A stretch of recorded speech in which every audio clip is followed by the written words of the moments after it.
We come now to the phrase searching. Try typing in mad cow in Google without using the quotations. What results would you get? I'm gonna tell you.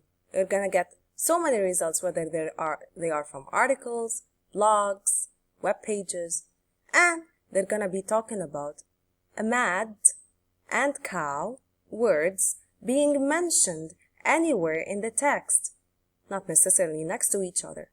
So you might retrieve results such as a madman kicked a cow, a mad cow kicked a man, a mad crowd was passing and they saw a cow. These are all irrelevant to my topic, which is mad cow disease.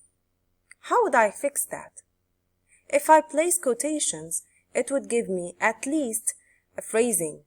So I would be looking for mad cow words next to each other. Definitely, this will not eliminate the chances for me to get in Google, for example, kid's story that's mentioning a mad cow. No. But at least it will lessen the number of results that I get that are irrelevant. Another example would be breast cancer.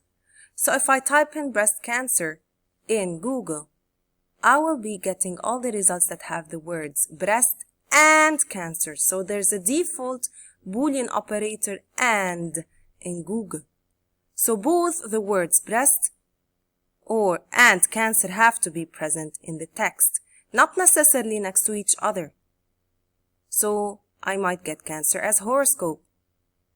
That's why, to fix it, or to make them at least closer to each other for me to understand that it's breast cancer, that breast neoplasm, to put them between quotations. Again, this would not eliminate the chances for me of getting non-medical topics. For example, if in a novel, she had a breast cancer, the character in the story, she had a breast cancer, this would be retrieved as well because Google gives me everything that's mentioned in the text.